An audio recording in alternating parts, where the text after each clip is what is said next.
The Aegean Peninsula, once home to the mythical and fallen Shantiri Empire, now lays in ruins, infested with ghosts, monsters, and other vile creatures. A party of 4 adventurers, heeding their mentor's dying wish, come to the peninsula to bury his ashes. They will need a quiver of metal and resolve, for only the bravest of souls can light a fire bright enough to withstand the spreading shadow.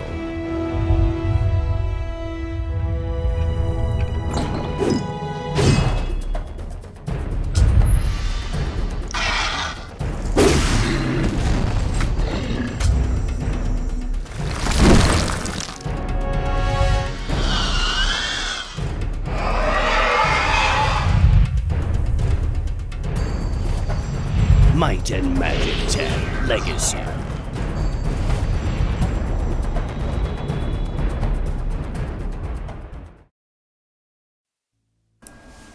And it's on. Hey! Welcome everyone to this Twitch of Might and Magic 10 Legacy. I'm Kurt McClung. I'm the lead writer for Might and Magic products in general. And I've been following this game with excitement and expectation, like all of you, I hope. Julien here is the creative designer of the game, and he knows it a lot better than I do. I've just been helping where I can, but I've been dying and waiting to play it. So we're going to do just that. We're going to do a walkthrough, a little play, and for the first time I'm going to actually get to dig into this product that we've been working on so hard for about 2 years now. Has it been that long? Yeah, I think technically it's 1.5 years of development. But it's been a dream, I think, for from Ubisoft and for Julien for probably 10 years to see this game come to life. And here we go. Let's take a look at it. So we'll start a new game. Great. So okay, let's go for adventure mode, which is a normal difficulty mode. Yes, I like that. What's it? I got adventure mode, and I got. And let's create a party. Okay, no, that's Party random time. creation stuff. Okay, what have I got? I've got a human, I've got elf, or a dwarf. Now these are the 4 races, right? Yeah. But it isn't gonna. I don't have to. If I do humans, I'm still gonna be able to do a magic user or a fighter or some other kind of character, right? Yeah. So let's do a human guy. Okay. Or girl. So I like the girl. I like the girl. That's 3 fun. classes for each race. Okay. So every time there's a might class, a magic class, and a class that is in between. Great. Okay. Cool. That we have nicknamed the hybrid class. Okay. basically. So this is my. So I'm not gonna get. There's not too many traps here, right? Or are there a few traps? Could I make some mistakes if I just jump in there and throw anything? If I put all magic users, was that going to be a problem? In general, I think it's better to have a balanced class with a bit of everything. Traditional, a little bit of everything. And if if you want to try a all magic party, for instance, it's going to be much harder. Okay. Obviously, but there's an achievement for that. Ah, okay. So replay for true might and magic warriors. What I like, I know what I like is a human mage. I like a wizard human mage. That sounds good. Oh, she's pretty. So she's really pretty. Let's go for the free mage. Nice. And I can actually choose her face and all that. Yeah. So. Oh, on the brunette or the. I don't know. Let's see. How about our brunette today? That sounds like a good one. What's this cynical heroic thing? I like that. It's 2 different voice sets for the character, and depending on whether you are you want your character to be how can I put it, your basic adventure kind of guy, kind of traditional. So let's save the world, right. Or more bit tongue-in-cheek. Secondary humor or sarcasm, making stupid jokes and stuff like that. And she's not going to throw spells at me just for because she's cynical. No, she's got a grittier kind of look to her and stuff, right? Yeah, I like that. That's something that I've never seen that before in the old Might and Magic kind of. No, actually, experience. it's classical thing in RPG to be able to choose different voice for character. If you play the old Black Isle games, Baldur's Gate, exactly. You could choose I remember that. I didn't remember it, and it's great though to have that function. So cool. I'm for cynical, man. Okay. Like. So how do we call her? Let's see. Sally? No. I'm just gonna go. As you wish. Let's call her Salandra. How's that sound good? Or how about Sarah? How's that sound? Yeah. Sarah. QWERTY keyboard. There we go. That's an angel name in Might and Magic, but I like it. Some human woman named herself after an angel. That sounds good. So human characters have more skill points at the beginning. That's what makes human unique. Okay. Again, it's a pretty common thing in RPGs, Yeah. I think. We live longer, but we get more skills in our short lives. We learn more. Right, we learn more. So let's give her air magic, which is always good, and prime magic. Okay, so what are the just real quick, the 7 magic schools there are? Yeah, that's prime okay. primordial magic, and right. of course fire, air, light, water, earth, and the basic 6 dragons of 6 dragon powers. Okay, the elements. Okay, great. And let's give her crossbow and mysticism. Mysticism, what's that do? Helps you get mana back, or? It's basically it increases your mana pool. Okay, great. So you can use more spells, which is always a nice thing. Nice for a pure magician. And let's give her a couple of points in vitality, so she survives. Something tells me you've played this game before. Yeah. So the magician's it starts out with a low health point, not very many health points, and so it needs them as you go. Okay. Basically, with a free mage, it's the challenge is keeping him or her alive early on. Okay. But, once you get past that, she kicks some serious butts. Okay, great. Let's do that. I like dwarves. Can I make a dwarf? Yes. Okay. Dwarf can be your good person. Ooh, see, there's a cute.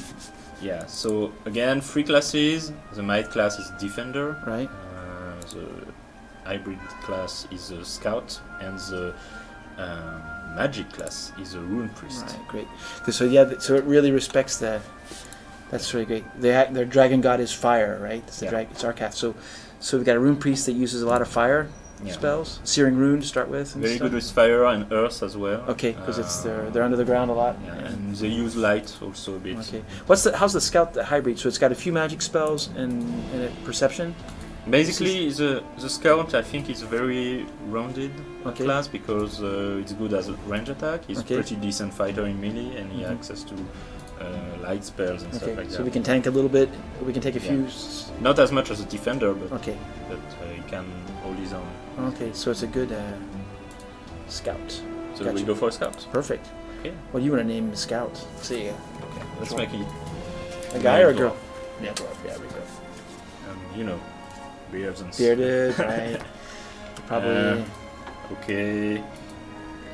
Yeah, I want to call him Kurt. Nice, I like that. And make it a heroic dwarf. I have trouble being cynical. It's just not my cup of tea.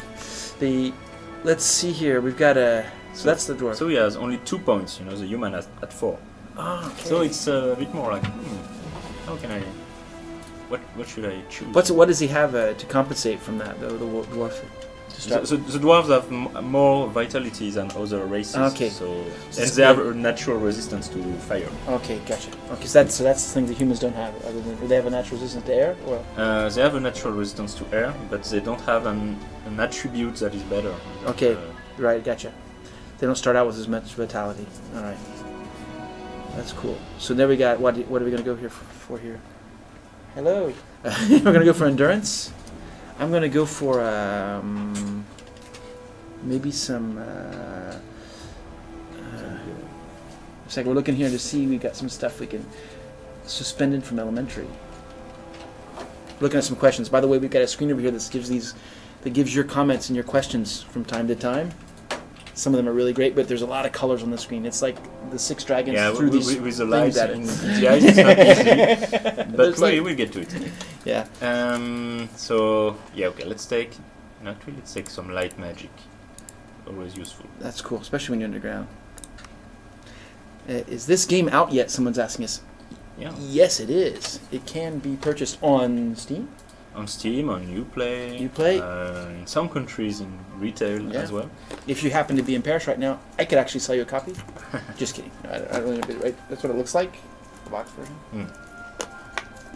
And okay, so give perception, vitality.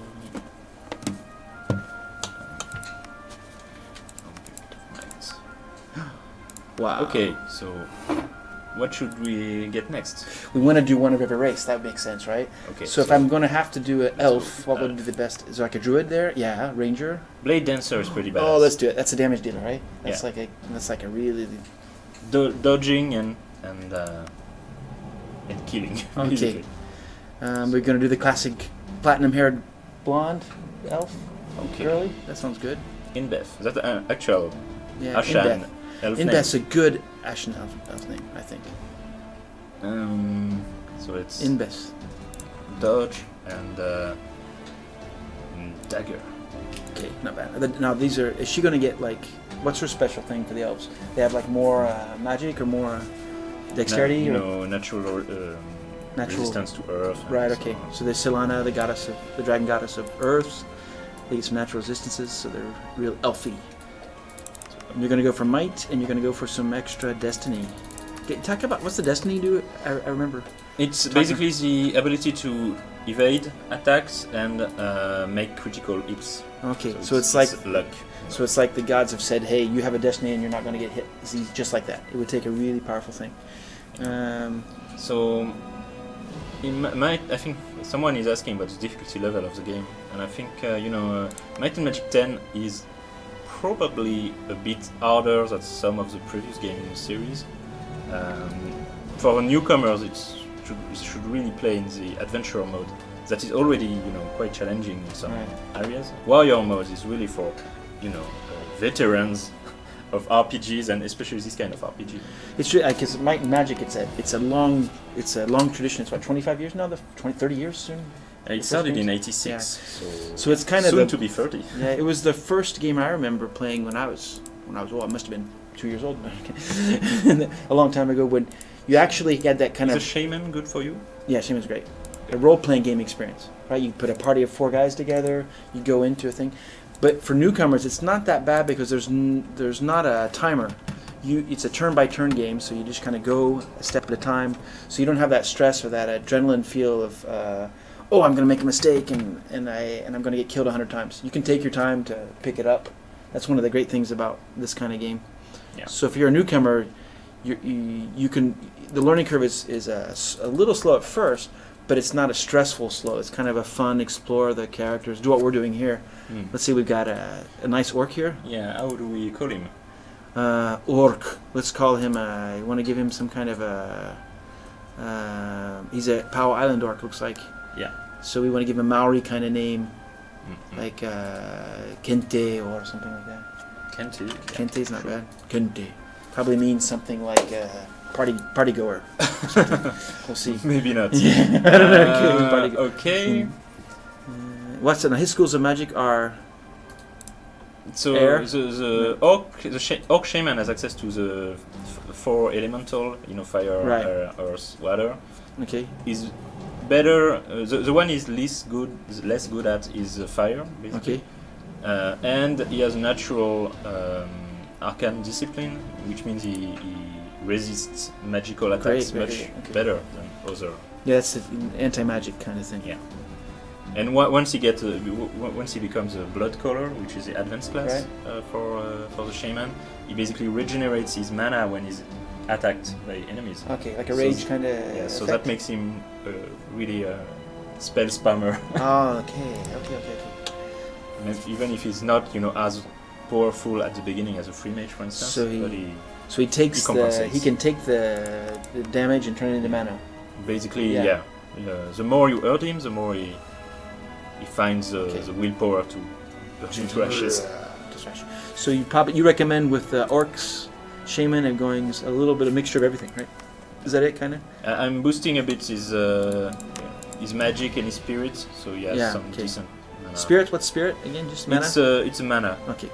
Magic is really the strength of the spells, and Okay. spirit is a mana pool. Gotcha. Okay, let's go. There we go. Look at that group. Yeah. Party can start now. Okay. Into battle. Yeah, let's skip the intro and go straight into the the fray because we spent quite a bit of time on okay. party creation. We want to finish this game. We have like it's a 40-hour game about. You figure? I think I saw people on the forums saying that they had like 40 or 45 hours to go to the end. Okay, that's they believed normal pace, not to honor stressing out too much, and then they boarded the first. Apparently the sound of the game is a bit high, but tell us if it's better now, because I know it's a bit high in the cutscenes especially. But now it should be good. Ah, new faces. Hello there. Who are you? Very good. Yeah. So we just got off a boat, right? Yeah. Basically, the party is coming from one of the free cities of the east called Hammerfall, which you know very well. A lot on Hammerfall. And they come because their mentor, a guy, a rider, adventurer guy called Owen, died, and his last wish was basically to be buried with his family in Carfal. Okay. So you are his disciples, and you're coming here to fulfill that wish. Right. This is a pure honor thing. Right? Yeah. Because you promised to do it, so you do it. So you've got our group of 4. Our mentor, our leader of our group of raiders. Current situation. Yeah. So we go here to this town, and you're basically learning that the city of Carfal is closed because some insurgents have taken over, and you don't really know what's going on. But so what's kind of cool, we've never been here, right? We've never really been here. Ooh, a barrel. Let's open it. What is it? It's a very classical thing from Might and Magic. If you play the old Might and Magic RPGs, you know that, the liquid barrels. Yes. It's basically, you can only drink it once with one of your characters. Okay. And you will get a +1 in one of his attributes. Oh, okay. And forever, you know. Okay. But once it's drunk, it's drunk. Nobody else can. All right. So this is your little dice roll. Bring. Yeah, but basically each color is one attribute, and at first you don't know which is. So you have to discover this. Yeah. So we probably keep some notes. Yes. So yellow, this kind of beer liquidish thing here. Yeah, pulsing yellow is basically +1 to light resistance. Okay. Also, so it's not just your attributes; it could be anything. It could be any. Okay, gotcha. Okay. So who should have a bonus to light resistance? Probably the free mage. Yeah, she's going to be weakling at first. She needs all the help she can get. And so we are arriving in a nice little town called Sorpigal by the sea. Sorpigal, yes, I know very well. Very nice for vacation. Yeah. Good place to be born. Let's see, we got Dunstan. Now, this is interesting. This is a guy, he's proposing to help us out here, right? Yeah, basically he's giving you a tour of the city. If you can. Yeah, this is, so now he's, if I remember, this is what you're telling me you're going to do. This is like a guide, right? So he's with my group now. Yeah. And I've got my 4 group, and then the guy to the left here is my guide. Yeah, there are two slots for hirelings. That's nice. Yeah, okay. And they don't participate in 2 battles. But they give us a bonus or something like that. And someone is wondering if we are on warrior mode or actually on adventurer mode. So you can call us noobs if you want. But actually, I think it gives a better view of what the game plays like. Yeah. I can win warrior mode, with hands tied in my back. No, maybe not, but it depends. Okay, so now we got it's nice. What did I do? I did something wrong. I clicked outside of the window. Okay. No, you're back. Okay. Back in action here. Okay, we're good. Let's see now. So this Dunstan guy is going to give us a tour of the town. Yeah, basically every time you come near an interesting place, he will make a comment and tell you. Okay, wow, cool. I will close that if I can. Okay. Close it. We are losing some frame rate with that. Okay. Back in action. There we go. Now we're in town. It's like morning or night. What time is it? It is basically it is 9:33 in the morning. Wow, exactly 9:33 in the morning. Yeah, on Ashda, the day of Asha. Right. On the first day of the Sun Blossom, in the month year of 575 year of the seventh dragon. Nice. This is so cool. And that's actually moving as we play. Each time I move, it's gonna. Now it's 9:39. Okay, that's so cool. So it's gonna be night. It's gonna be morning. It's gonna be all that stuff. Okay. That's cool. So players familiar with Might and Magic series, probably the name Sorpigal rings a bell.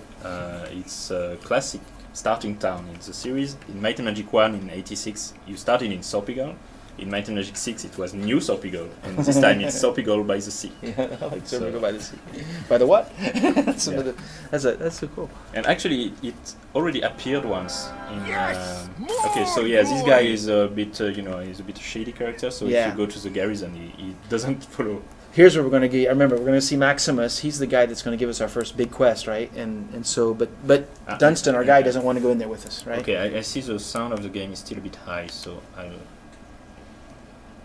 reduce it a bit. Or maybe we need to speak a little louder. Is that no? Maybe. We have to last 2 hours. Okay. Let's see. So Sorpigal Town Garrison. That's nice though. So I hit a space bar and I can go in there if I want. Yeah. But first I got to get rid of Dunstan. I got to say, he won't go with us. Okay.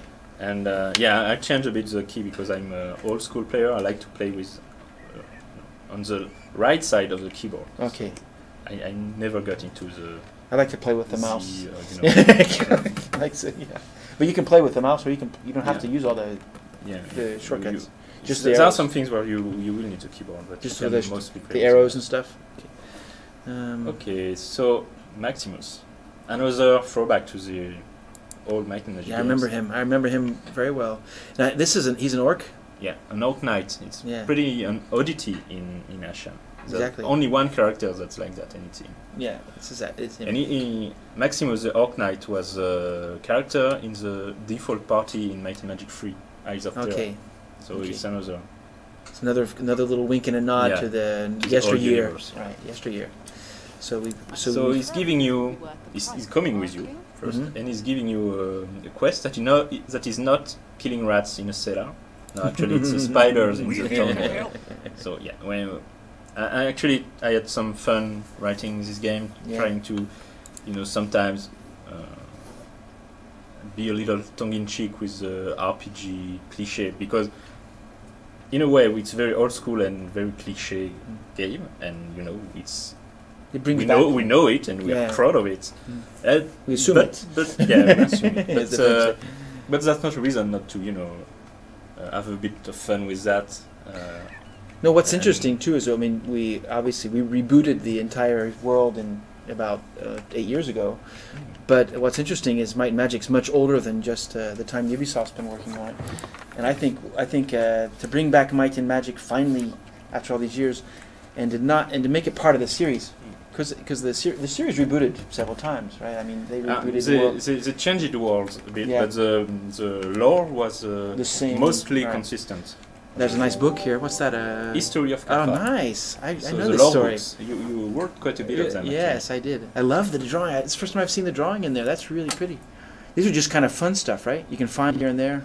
Yeah, it's to flesh out. I think a lot of players, have no interest in that. Yeah. But for people who do, I love that. Interest, they can find the lore books. So you can kind of design your own game experience. Yeah. You can have an experience that's just action. Let's go find. Are you just a dungeon crawler kind of guy?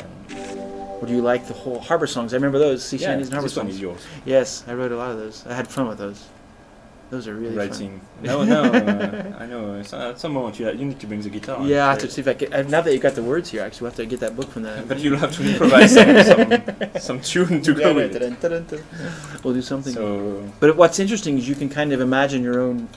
No, I'm not ready for it. That was kind of cool. You can imagine your own.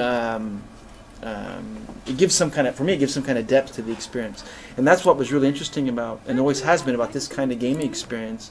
Is you kind of you're not stressed out. You're not following a beaten path. You're kind of designing your own experience, and you can explore and enjoy the world. You can talk to people. If I talk to this guy, will he say something? I mean, he's not just there for the decor. Oh, he's the Joker, Isaac. Yeah. In all Might and Magic games, there was usually always a jester kind of NPC. Yeah. So in Might and Magic 10, it's this guy, and he tells very, very lame jokes. Try one here. Your adventure. Yeah. A termite walked into a bar and asked, "Is the bartender here?" That's good. Is the bartender? I don't know if it's good or bad, but it's a tradition. It's horrible, but it's a tradition. So yeah. But this is just something that's just kind of there for the fun of it. Yeah. Plus that detail's fantastic behind him there. I'm impressed with the walls and stuff. So here I've got that's just a guy I can meet and talk to, and there's no stress. I have to do something tomorrow, real quick, or anything Again, like that. I hope our viewers don't have arachnophobia. Let's go do that. We got to get it. Oh, there he is. Okay, what's the red thing here? Did he hurt me? That red dot? That means basically that you are in a fight. Okay. It's threatened. There's a lot of tooltips in this game, by the way. I saw on the forums a lot of people saying, oh, I have no info about what this ironing does, what this spell does. But actually, you just have to over the the icon or the portrait, and the game tells you. It tells you, okay. So there's a lot of good rollover hints. Yeah. Oh, yeah, you got gold, whatever. More Okay. supplies, Okay, great. So here I've got my... So if I roll over the spells here, I know what kind of things I could do here. Yeah. So here's one that's interesting. This armor cutting spell. Does that work on anything, the Sundering, or does it work only on Pretty people much, with yeah. armor? Also, Spider, it's natural defense in general. It's not Okay. necessarily armor. Okay, gotcha. Okay, so his defense in general, we just lowered it. And this one, Celestial Armor, is a pretty useful spell, actually, especially in the early game. Now this is something I remember from... So what we've done here is I can play my 4 characters, and then the Spider's going to play, right? Yeah. And I can play my 4 characters in any order, or do I have to follow a specific initiative you order? play the order you want. Actually, you can even, change the order of in the bar if you. It doesn't change the turn order. But if you're tired of seeing your free mage always in the. So I could throw the Sundering spell and then attack, which would make more sense, right? And that's... You can totally change the order to fit the strategy you want. So then we're going to throw an Ice Bolt. Okay. 23 points of damage. That was pretty cool. And then I saw you threw a little, like, a shield here or something. Yeah, it's Celestial Armor. Okay.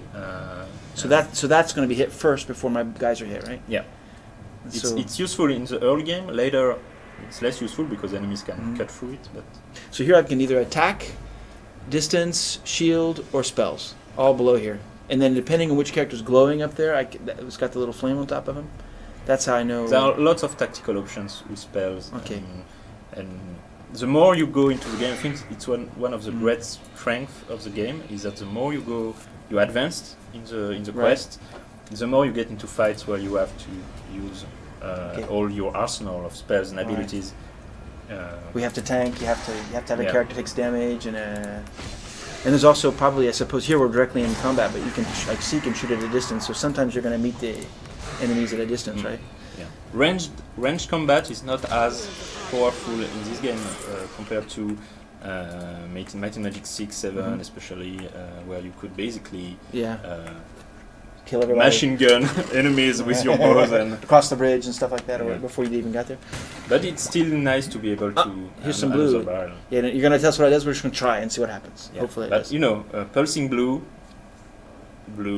water. It's water. Yeah, water resistance. Okay. So, for instance, the dwarf. I think. Now, did I get any treasure when I killed that spider? When we killed him? Yeah, you can check the log. You get a minor mana potion and an antidote. Antidote for spider venom. Poison. Yeah, that's it's awfully convenient. Okay. That's cool. So I'm going through. I'm collecting stuff. Now I've got my mission from. I forgot my mission from Maximus was to go into the town well. Okay. We will get to that. Okay, gotcha. Now, exploring the town, getting some quests. That's nice. So basically, these are 4 guys. We've never been here before. Yeah. Now we're supposed to deliver the ashes, right? Sometime, but we're not going to do that right away because we're not quite there yet, right? This is a stop on our way to delivering the ashes of our mentor, so he can be buried in peace and honorably, whatever. Oh, there's a church. That's a nice church. Is it one of the 6 dragons? Yeah, it's Elrath. Elrath with the angels. Okay, so Dragon of Light. Dragon of Light. So we can go into we can go anywhere we want. In fact. Not some houses are not interactive. They are for some aren't interesting, so we don't go in. So okay. So who's this here? This is Lysandra. I know her. Isn't she like some kind of a? She looks like the priestess? Sister and Vestal of Euro 6. Okay, Lysandra. Yeah. So if you played Euro 6, you recognize quite a few I remember I think I had an Aunt Lysandra. No, that's a nice name for an angel. Gossip Church. So here I've got choices to. I'm going to be talking to him. So up above here, why have I got 2 characters up above there? There's 2 people there. Yeah.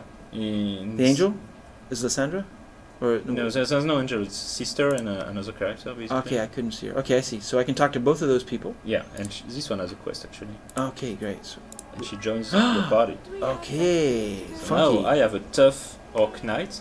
Who got bodyguard? All right. And a nice lore master. It's okay. actually, Rosalie Yeah. She's one of the most powerful hirelings in the game, but she only joins you for this quest. Oh, really? Yeah, Okay. So just to give you It's a kinda taste like of... anticipation, right? Like, to build up some anticipation. Basically, she has a combined power of 3 different hirelings. Yeah. I remember Zale now from the stuff you wrote. Zale's he's going to give us our Smuggler's Cove quest. Is that it? So you learn a bit more about Sorpigal.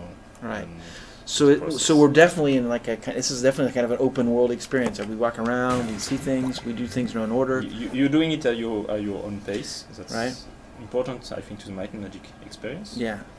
And it's a bit more restrained at the beginning compared to the previous games.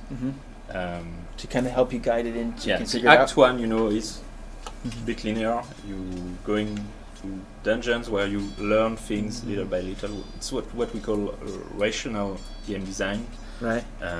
It's we don't have really a tutorial. developments, stories. We don't really have a tutorial, right? We kind of just it's learn basically Act 1 is a tutorial because but dungeon after dungeon you are learning how this game plays and it's story intensive. So we've got the story and we got the tutorials with. I saw that guy jumping around. That was cool. Like sometimes crossbow man. NPCs they start doing some silly stuff. Ah, there's the well. Is this the well we're supposed to go into? Or later? We're going to finish our tour and go. Okay. So now I've got two. I can see here. I've got two. Now I'm not in combat mode. Oh, I just looted again. I just took some treasure. I'm not in combat mode. When you're in combat, there's a red thing on top there. It's going to say. When there's a yellow dot shining, it means that there are enemies not too far. Okay.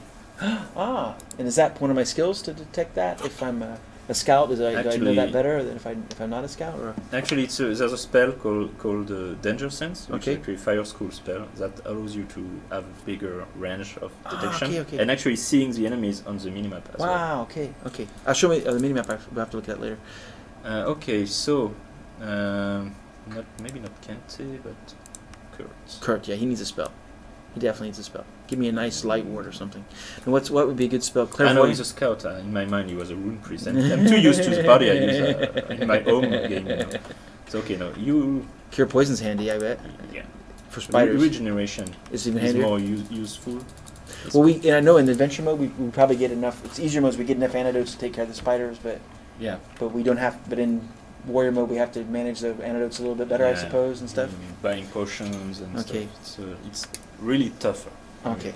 A lot more management of what we have. And I noticed we had rations. I saw that on the screen here. The rations are, what are the rations for? That's the food, right? That we. Yeah, it's food and tent and everything you need to rest, basically. Yeah. So someone is asking the question: why did we go back to the tile-based movements? But actually, if you know the Might and Magic series, Might and Magic 1 to 5 had this kind of movement. Right. And with this game, we wanted to really pay tribute to this era of Might and Magic because, it's. Oh, there's a spider. Yeah. It is a big question. Yeah, that's a good question. It's a way to. If you look at the map here, I'm going to see the map here if you can click on that. Can you click on that and make it bigger? The little map. Okay, yeah. So here I'm in a map. This reminds me of old school, like role-playing games, Dungeons and Dragons, and different things. Where we actually. Yeah. It's a dungeon crawler. Dungeon crawler kind of game. But where basically, for the kind of production and budget we had on this game, it was the smartest kind of game to do. That's a thing. I mean, it's a on the open dev blog, we've never been shy to say it. Yeah. And also, I know personally, World of Xin, which is Might and Magic 4 and 5 combined, is one of my favorite games ever. So I was really thrilled to be able to actually pay tribute to that kind of gameplay. And actually, I think there are still a lot of games using that, especially in Japanese market like H3 Odyssey and I really think that it's still an interesting form of gameplay. It's different from the later Might and Magic games, but it's. There's one thing. There's one thing about it that I always liked, even though there's a lot of arguments for the open move around that you want. Is you kind of knew when you'd done everything. You didn't feel like, maybe I missed the little itty bitty corner around the door because I couldn't get to it. But people with OCD will hate us. Yeah, right, okay. You know, Yeah. because they want to walk everywhere. Yeah, exactly. But this kind of like, if you look at the map here, is this actually clearing up as I cross it? Like, kind of checking it off as I go, so, right? So I know that I've done this on the map as I've done it, whatever. Oh, I'm fighting at a distance here. The spider's coming at me. Now, is he different than the one up the stairs? Is he more red or something, or is it just the lighting? No, it's the same. It's okay, the it's the exact lighting. same kind of spider. That reminds me, yes, I forgot to take the bestiary quest. Ah, yeah, so you can kill the spiders. Is that a bestiary quest, is to kill spiders, or is it? It's to kill. Actually, it's to register, but by killing as many enemy types as possible. And yeah, and we know that the quest description is currently not very clear, and we'll correct that in a patch. Okay. But it's creature types, so you know, a spider, elite Okay. spider, and spider queen. A giant spider. It's basically one enemy. It's the same type Okay. with different variation. Okay. So that's what the quest is taking into account. Okay. Not every single spider Type of variation spider. will be unique. Now here, now this is bad. I just missed something, right? So this is getting into the meaty stuff here, right? The spider's actually gonna get a chance to attack me. Oh, 5 points, 6 points. What happened? Yeah, she had two strikes in her turn. And Both of her hands. and she basically. She didn't poison me though for once. Ah, bestiary entry for giant spiders updated. Okay.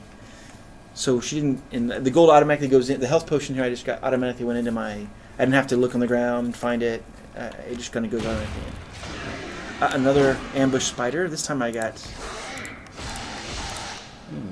I should definitely buy some kind of Ooh, weapon Kente for is my poisoned. orc. Kente is poisoned here. So what happened? Can you just look at real quick? What happened with this red arrow on me there? It means that he's suffering from an ailment. Okay, some kind of sickness, poison, Yeah. bad thing, bad buff, whatever. Yeah. So you can see from his, he doesn't look so well. Yeah, it looks like he just turned to a pro football player or something. And you can see the tooltip explaining what exactly is happening to him. So Okay, so that tells me. So basically, I know now. Now, if I don't take care of this, he will eventually die. he will eventually die. Does he have a chance to make a saving throw and eventually cure himself from the poison, or do I really No. need to? I have to heal him. There are some conditions where you can overcome them by resting. For instance, if you are paralyzed and you rest, when you wake up, you're cured. Okay. But not poison. So okay, I see. So, but here I've got to. If I would rest now, he would die in his sleep. Yeah. Okay, and then I have to go up and get him resurrected, or do I lose the game? So I see people are starting to take bets at whether we are going to die or not. with our green group. Wait a second. I want to just see this. Okay, the spiders are attacking us. We got to take care of them first, right? I wanted to see. We got my shaman. Using my sword. Boom, you attack. Boom, another spell. So the 4 guys. You just went through the 4 people. Tick, tick, tick, tick, tick. Yeah. And But now it's a new turn. If I want him to start, I can do that. Okay, and gotcha. go back to her and Alright. push back the spider. Oh, you can push back the spider. That's a cool spell. That looks handy. Yeah. That's a wind spell of some kind. Yeah. All right, and I can't go open up that treasure chest while I'm in the battle, right? I need to finish this battle Yeah. first. Okay, so I'm gonna have to get this spider. Ooh, I'm getting miss.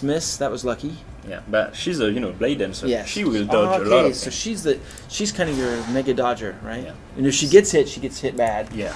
But if she can stick around, she's okay. And by the way, for people joining us, we are and wondering what is this wonderful game, we are playing Might and Magic 10 Legacy. So welcome. Hello. We're really invested here. Now I'm looting all right? Now I just want to take a quick thing. So I've got 4 characters here. Yeah. I've lost some of my mana, but I've got all my health. The dwarf looks like he took a little hit Yeah. on the green bar. So I could rest overnight, or I could take potions to get better. But they're not going to heal automatically. No. And they're not going unless I rest. Or use a regeneration spell. Right, I got you. but A regeneration spell, right. So the little campfire over here to the left is how I rest. And that 5 is the number of rations I have. So that's the number of times I can rest. Over here in the bottom over there. Exactly. So that's basically how the game works. I keep fighting as many as I can until I get to the point where I need to rest. Then I burn a ration over here in the fire, take a little camp, hang out, sleep for 8 hours, eat some food, some trail mix or some dried meat, whatever you have in there. And because it's a old school RPG, that also means that sometimes you have to go back and get more stuff, right? Yeah. Okay, because otherwise so we did everything we needed to do there. We didn't find the Pirates Cove, did we? No, we have to. We'll go back. I'm going back because I want to buy some more spells. Oh, okay, because you don't like the odds. Because you're betting against the people who are betting against us. Yeah, the challenge me now. I'm cautious. Yeah, so if we get killed in adventure mode, we're in bad shape. So if one of our characters would have died, do we lose the game, or do we just lose that character? We have to get another one, or basically characters either get unconscious. That means they have their health hit points have dropped below 0. Okay. But they are not dead yet. If you rest or heal them, they will get better. Okay, even if they. But if their health continues to drop, basically if enemies continue to attack them when they are unconscious, they can reach a point where they will be dead, and then there's a little skull instead of the character, and then you need a resurrection spell or go to the chapel to bring them the wrath back. or something like that. Okay, okay. It doesn't happen that often? much in adventure mode. It happens in some areas, right? But in warrior mode, it's something you have to be prepared to see quite. So basically, we could have a situation where if the 4 guys go unconscious, it's over, right? Yeah. Because then I can't get him out. Nobody can carry him out, right? Yeah. Even your little scout guy with you, your friends won't carry you out, right? Exactly. Yeah. So you're done. You're done. You're over. Now, can any of my hirelings get killed? No. No. So they're cool. They're there no matter what. But they eventually, if we all get killed, they run away, and we just are left. We become spider meat for the rest of the game. Yeah. So you have to leave. Unfortunately, I don't have enough. Is there any way to flee a combat? No. That's really old school. Okay. It's really like in the Xin games, actually. No way to flee. Actually, in Xin you could flee, but you cannot move in combat. Okay. And of course, so death is permanent, so to speak. We have to reboot and do a save and everything to. But our goal is not to die here. We're going to try not to die. Now I see. Oh, there were some jewels you sold real quick, I guess, huh?